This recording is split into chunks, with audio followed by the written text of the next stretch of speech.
now, because I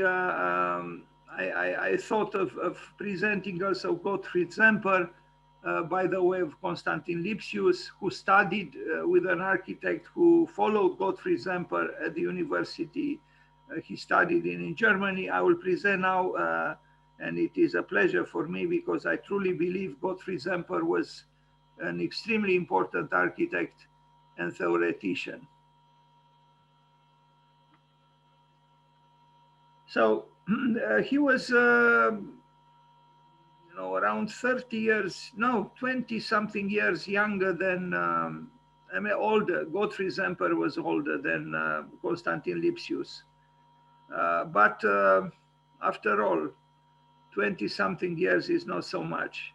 So he is considered one of the great masters of the 19th century German architecture.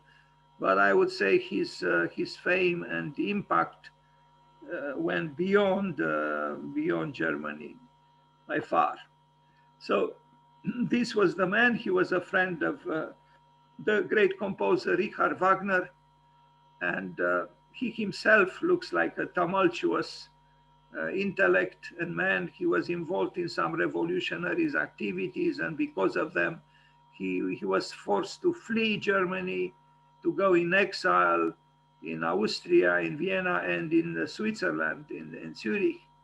He even built some buildings for the famous school, architecture school in Zurich, ETH or ETH.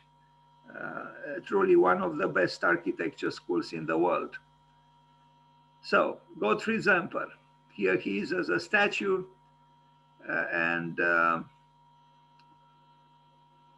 so he began his professional career as a mathematician, as other architects did, introduced to architecture by Franz Christian Gau and Jacques Ignace Hittorf, and then began work in Dresden, Germany, and then took part in the Dresden uprising, and then he had to flee Germany, published the 4 Elements of Architecture, and I will talk a little bit about that book. A leading architectural theorist of 19th century on polychromy and polychromy in antiquity, later worked in Zurich, Switzerland, and Vienna, Austria. And in Vienna, he built, some extremely important buildings. Gottfried Semper. I like the fate of this button here. It looks like he was not, taking too much care about such matters. It's okay.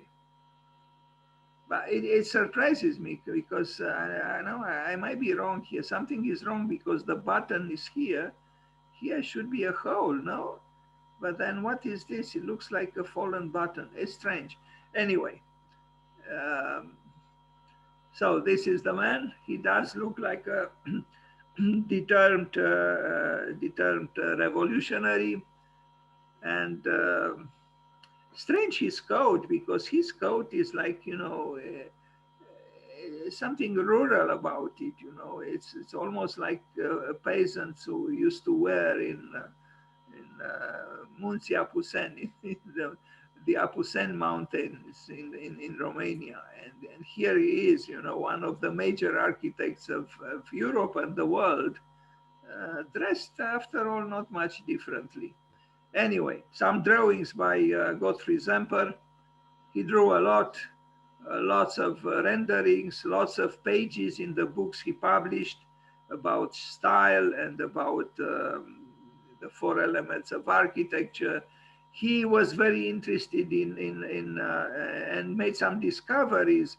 For example, the antique, the German, the Greek temples were not white, were highly polychromatic. So he understood the value of color more than some of us in the present understand, unfortunately. The color was always present and it was a sign of life.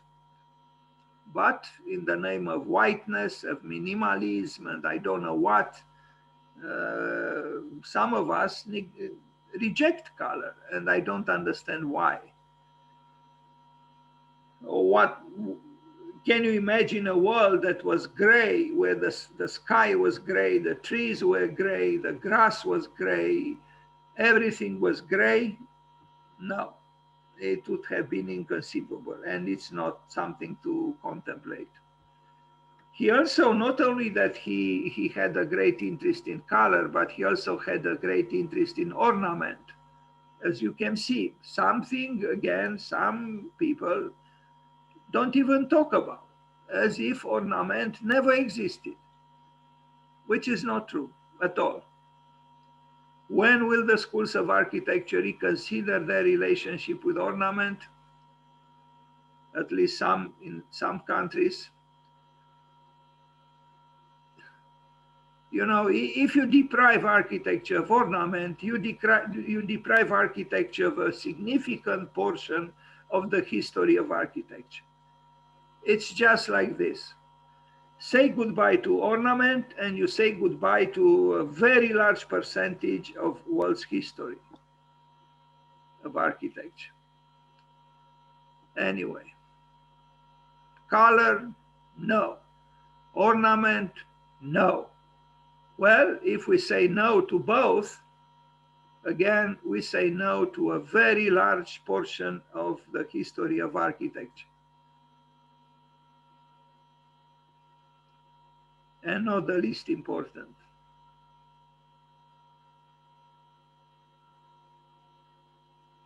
He had an interesting knots and seam and twinning, and you'll understand why. Because he thought that weaving was the first architectural gesture. Weaving, yes. Here are studies of knots. The knot is also related to ornament and to the world as a labyrinth. If I am to use the title of a very nice book by Gustav René Hocke, a book which was published in Romania, translated, a very nice book. I recommend you that book with great warmth. Ornaments, ornaments and color, color and ornaments, color and ornaments, color and ornaments, color and ornaments, color and ornaments, color and ornaments, and so on. Now we arrive at this book that he published, The Four Elements of Architecture. And this is a very interesting theory that he had. He asked himself, how did the first building in the world ever came into being? How was it built, the first house? And he said that it was like this. Some hunters and fishermen returned from work. There was no house yet. And they gathered around fire. They had fire, but there was no house. And they understood they had to protect that fire. That fire was crucial for their survival.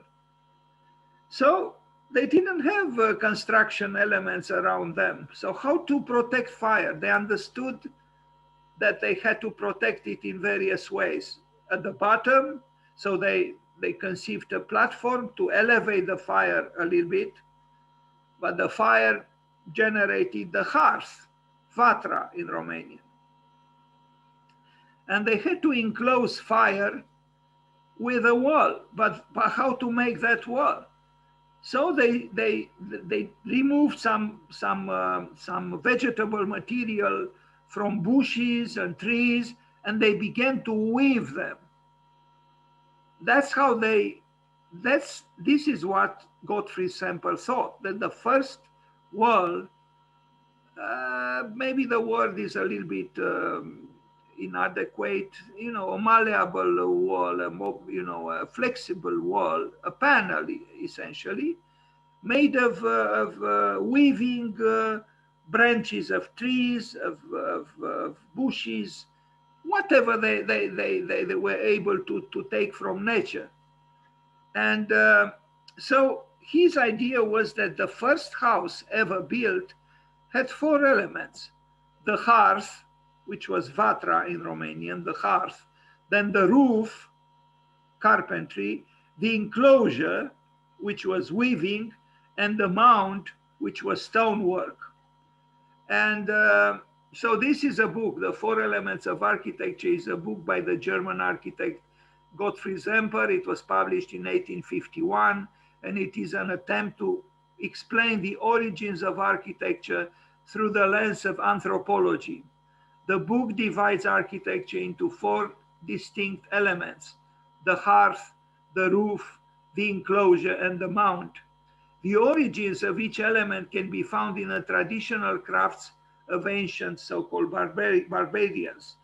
The hearth, metallurgy and ceramics; the roof, carpentry; the enclosure, textile and weaving; and the mound, earthwork. Semper stated that the hearth was the first element created, and I quote from him, "The first sign of a settlement and rest after the hunt, the battle, and wandering in the desert is today, as when the first man lost paradise, the setting up of the fireplace and the lightning of the reviving, warming, and food preparing flame. Around the hearth, the first groups formed. Around the hearth, the first groups assembled. Around it, the first alliances formed. Around it, the first rude religious concepts were put into the customs of a cult." And Semper continues, "Throughout all phases of society, the hearth formed that sacred focus around which took order and shape. It is the first and most important element of architecture. Around it were grouped the other three elements: the roof, the enclosure, and the mound, the protecting negations or defenders of the hearth's flame against three hostile elements of nature." Even Frank Lloyd Wright thought the same thing, that in the center of the house, it was supposed to be fire, the hearth, the chimney. Always in his domestic architecture, Frank Lloyd Wright placed at the center, not necessarily the geometrical center, but the heart of the domestic architecture of Frank Lloyd Wright was the hearth, vatra. And here we see this is the hearth, then the enclosure, which is woven. You see here the textile work, the carpentry, the roof, and the platform. The house, the first house, was elevated a little bit from the earth to protect the fire, symbolized by the hearth, from flooding and animals and so on. You see here the four elements of architecture. The origins of each element can be found in the traditional crafts of ancient society. The hearth, fire and ceramics. It was done with ceramics. And the roof is done with carpentry. The enclosure is weaving. This is very, very important. The enclosure is weaving. And he thought that was the first architectural gesture that the first man, human being, did. And then the mound, the stone masonry.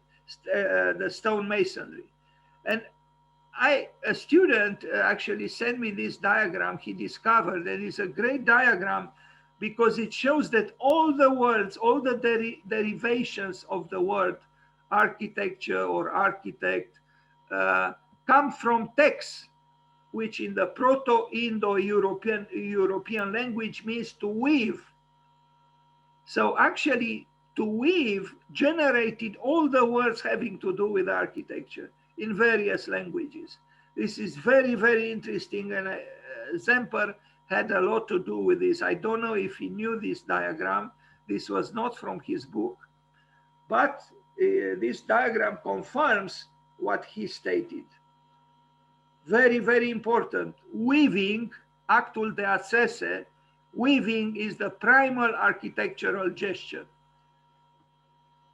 Now, some of his buildings, because he built, and not insignificantly.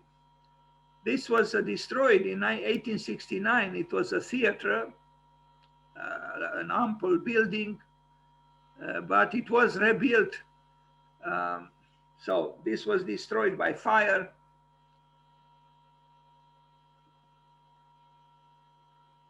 This is the destiny, unfortunately, often of many buildings. Fire destroys. Fire gives birth, but fire also destroys.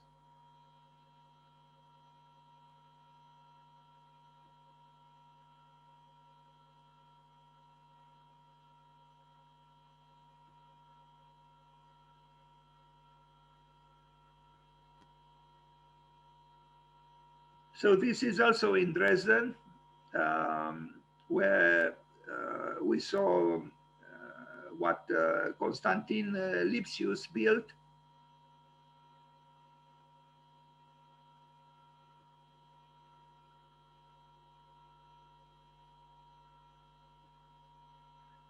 Villa Rosa, 1839, destroyed in the Second World War. A graceful villa, what can we say? Too sad that it was destroyed.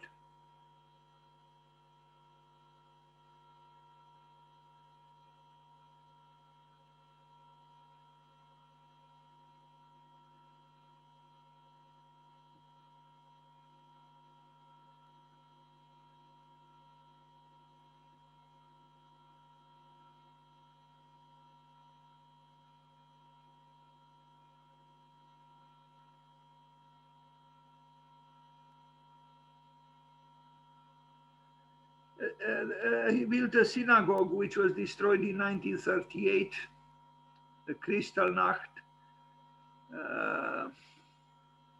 What can we say? The madness of human life seems to be with us forever.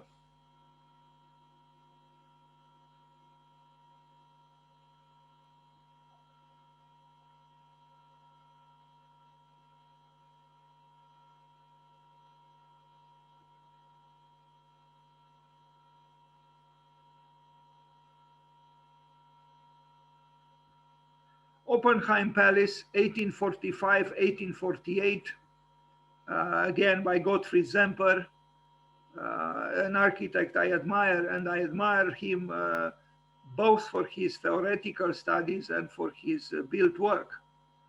Yes, it was the 19th century, it was an eclectic century, but we cannot ignore Gottfried Semper, no way. The Semper Gallery, the Dresden Gemälde Gallery, 1847, 1855. As I said, Dresden suffered during the Second World War, but we'll see buildings by Semper in Vienna and in Zurich, in Switzerland. And what can we say? You know, here you had a major force in architecture who, when he was forced to leave Germany, he found refuge in Switzerland and in Austria, and he built very significantly. In Vienna alone, he has 4 buildings, and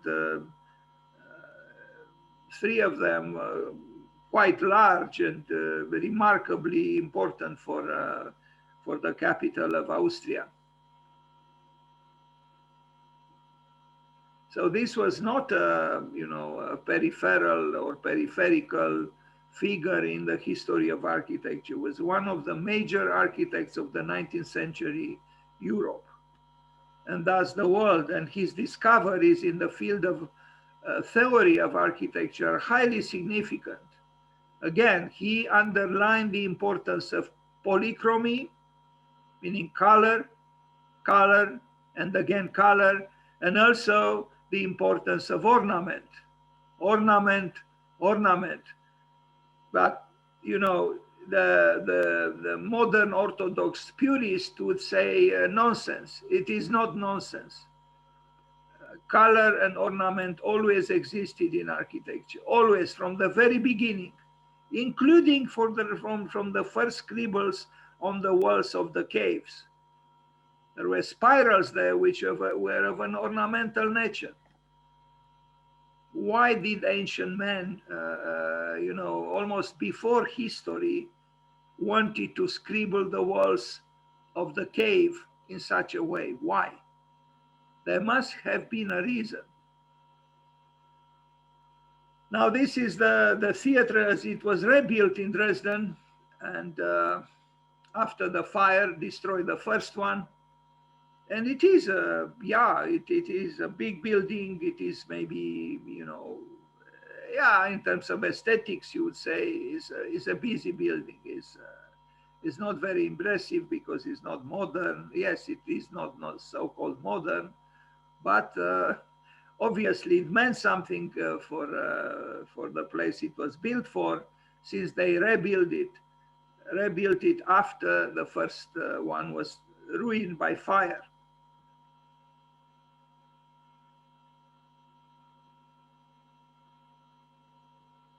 He built one in Vienna, not in a way similar to this one, and we are going to see it. I like old photographs, sorry.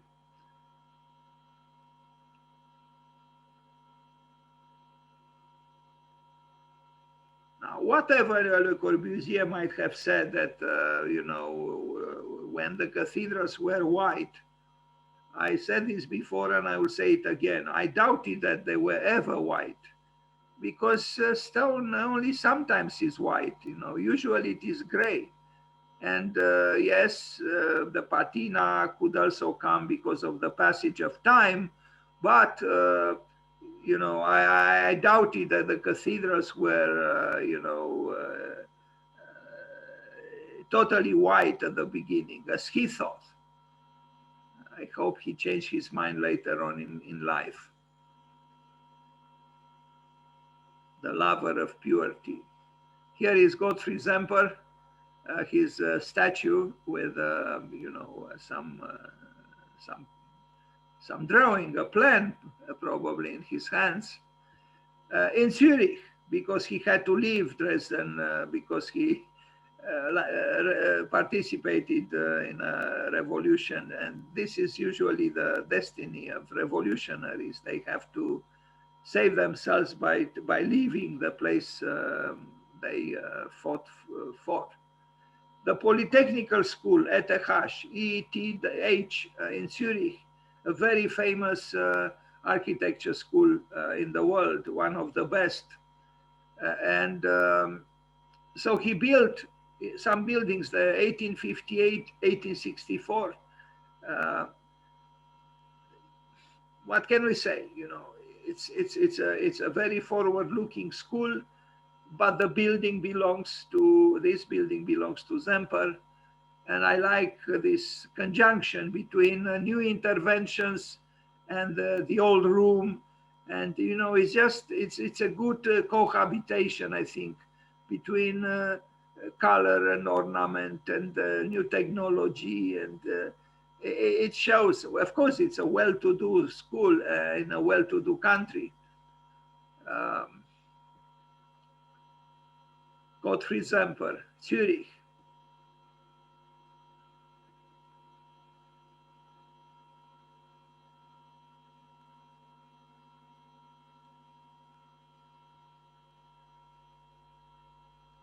Now, I understand in a way this historicist architecture could be a little bit, tiring for us because we are accustomed to simplicity. But, is life so simplistic to be approximated with white cubes forever and ever and ever? I doubt it. And I believe this hallway is impressive. He built also an observatory in Zurich, and we are going to see it.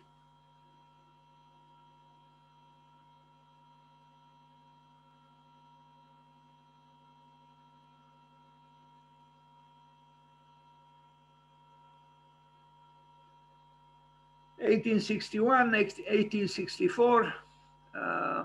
With this one, I struggled a little bit because I think this is the one, but there is another observatory, and I'm not very sure that. I think this is the one built by him.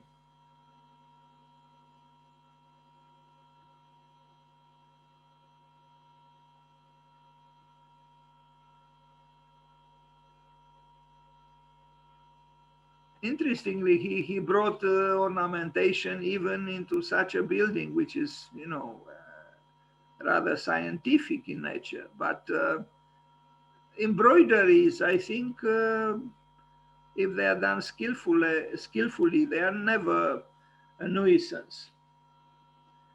Winterthur, a city hall. He built a city hall in this town. Yes, it's classicist, but I think it has some virtues. It's a small city hall, but I think it's interesting. Switzerland again, as you can see from the flag, 19th century, Gottfried Semper.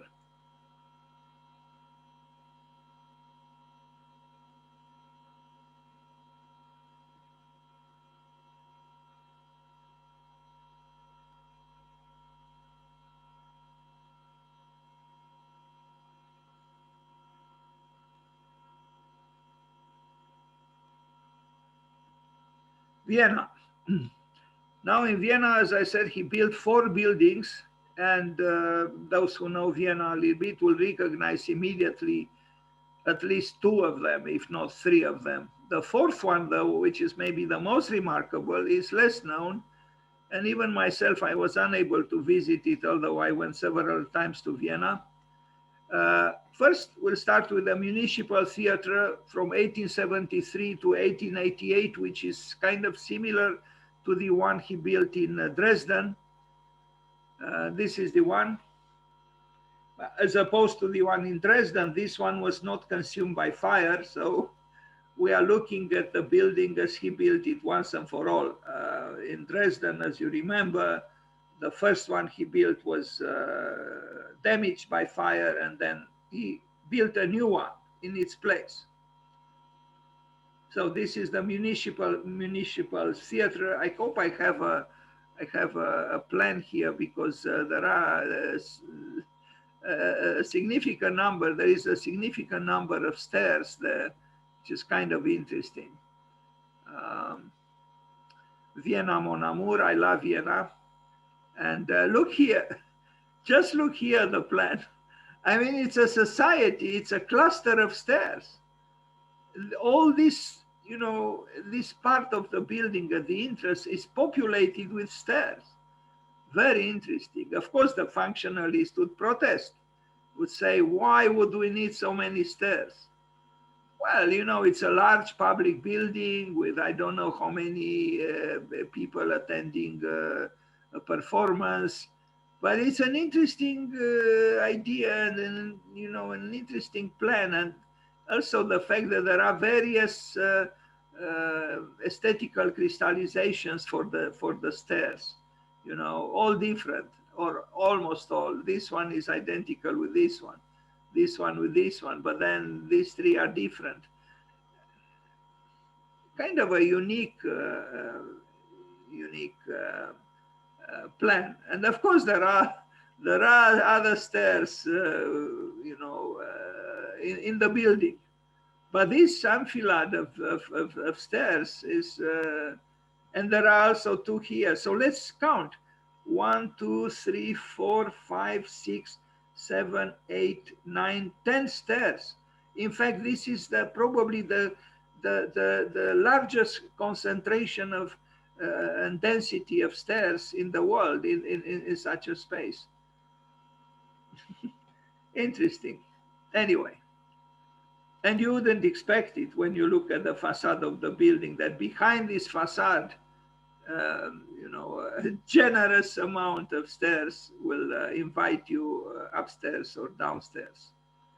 Anyway, so this is Vienna, and across the street here is the City Hall of Vienna, where they have in the summer great festival, a great festival with films where you can watch film outdoors, projected on a huge screen and so on.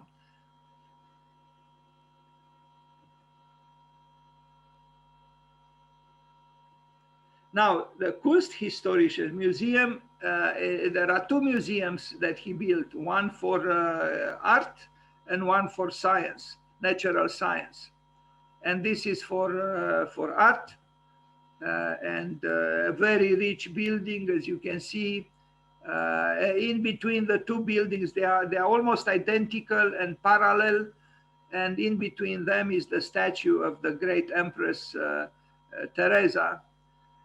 And so we are in the heart of the great city of Vienna, and I'm nostalgic. And look at the building by Gottfried Semper.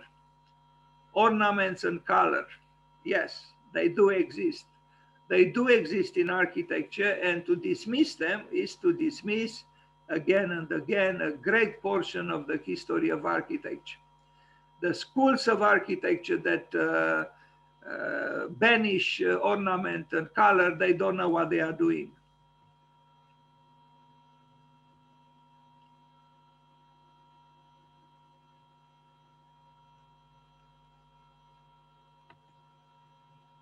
But try to eliminate ornament and color, and then what do you get? You know, we are obsessed with space, and again space. But architecture is not just about space. I'm sorry. You know, you could have a great building with a great space, but if there isn't something else, it's just space. I'm not so sure is entirely satisfying.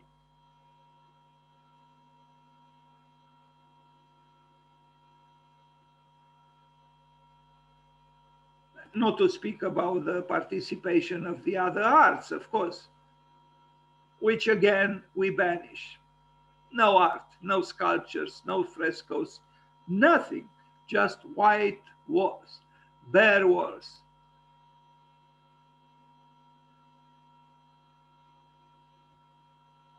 Now, this part, you know, the courtyard of the building, yes, is rather, you know, bare, but it's a courtyard, you know, with some maybe without much glory. Is a service courtyard in a way, but even here you have the presence of art to an extent, at least. But inside, as you can see, there is a richness which is for all to see, and I would say inspirational. And the artworks themselves seem to be stirred up. Look at the complexity of the plan.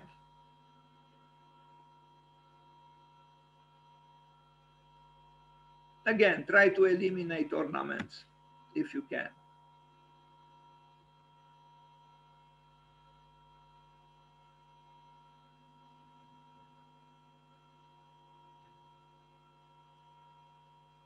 The room begins to sink as it grows towards the skylight. This is what is happening here. Yes. So this is a model of the great museum, and then we'll see the other one. You know, these two major buildings that he built there right in the heart of Vienna are part of the glory of this glorious city. So the second museum is the Museum of Natural History. We saw the Museum of Art, of History of Art. Now we see the Museum of Natural History, and which is almost identical with the one we saw, except that it is dedicated to natural history, with a great empress in between them, as I mentioned already. And here again, we have architecture saying yes to the art of construction, saying yes to plastic arts, and they are inseparable.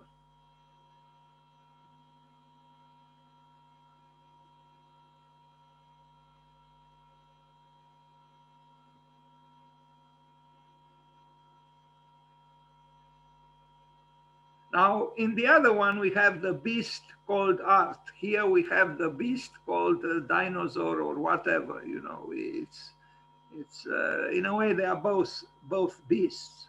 Some people think that art is a beast, and in a way it is. Yes, it's a beast which tells us the truth, but it also tells us to endure and it gives us hope. In a curious way, maybe.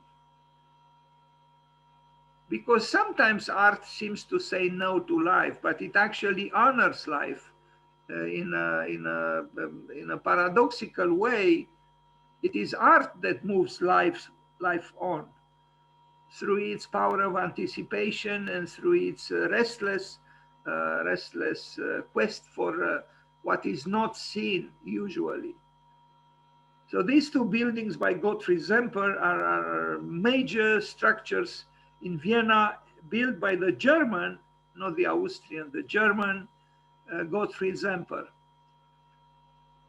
Arrived in Vienna flying from, fleeing from Dresden. So we see here the two buildings, this one and this one. One is the Museum of Art, the other one is Museum of Natural Science. And in between them, the great Empress Teresa.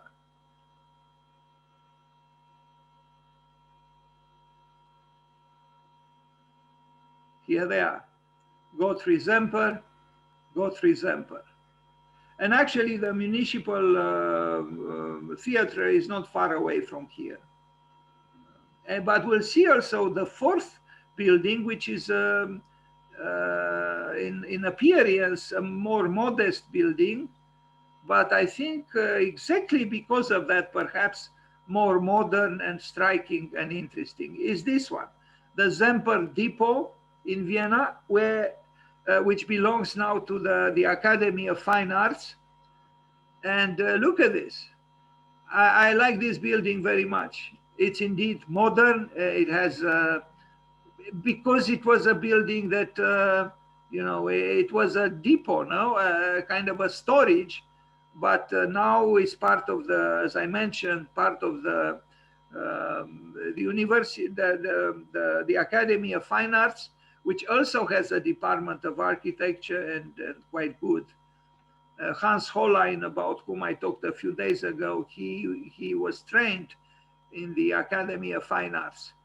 And these are the plans, very nice plans. In a way, the building site with its peculiarity provoked, an unusual architecture.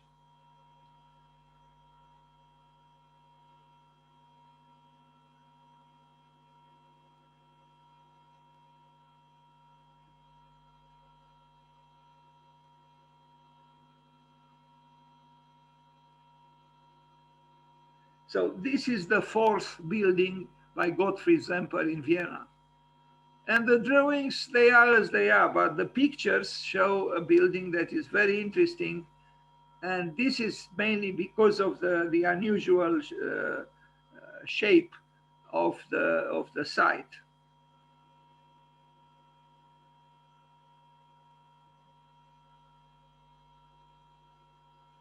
Maybe some students here now remember when I said that structure in itself is not sufficient.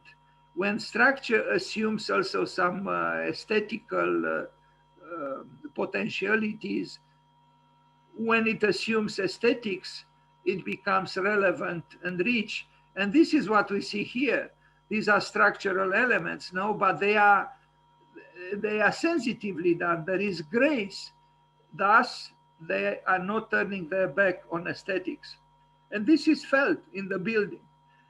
Towards the outside, but even towards the outside, I think is a good building. It has this clarity and is something almost from the Renaissance here, but with a modernistic touch. The interior, though, is the one that impresses me the most. And here it is. You see these columns? These columns are structural, but they are not indifferent to aesthetics. You can tell that they are crafted by a designer. They are done in a certain way.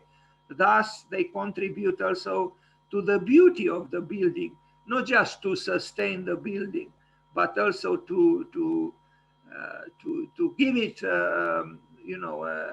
aesthetical qualities.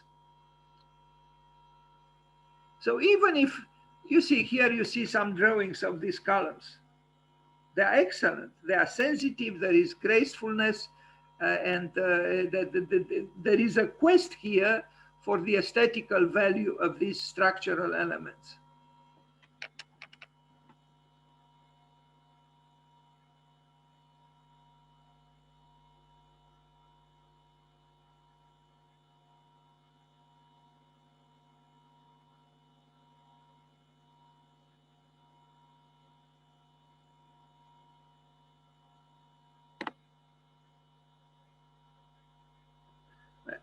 The art of the joint. No, I mean, the joint is important. And I remember again that title that Kenneth Frampton used when he talked about Carlos Scarpa, the adoration of the joint. We see something similar here, the adoration of the joint, what is going on here, bringing together all these elements in a meaningful way and aesthetically pleasing way.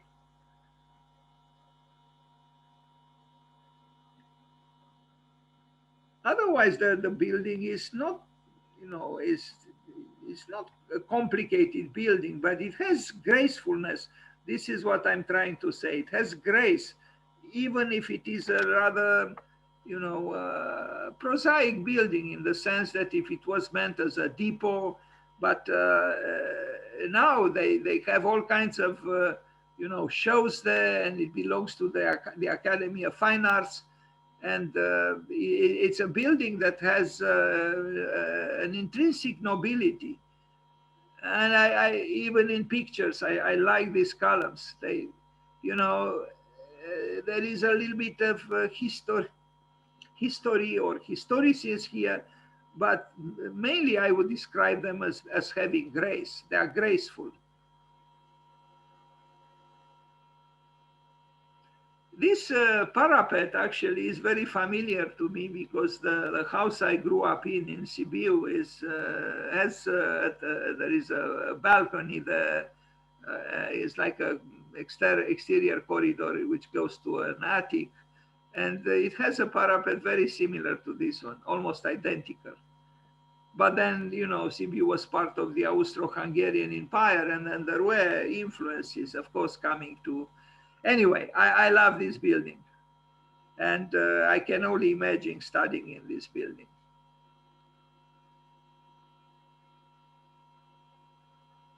The Academy of Fine Arts, Vienna. Looking upwards towards the ceiling. Not bad. Not bad, Gottfried Semper. Thank you.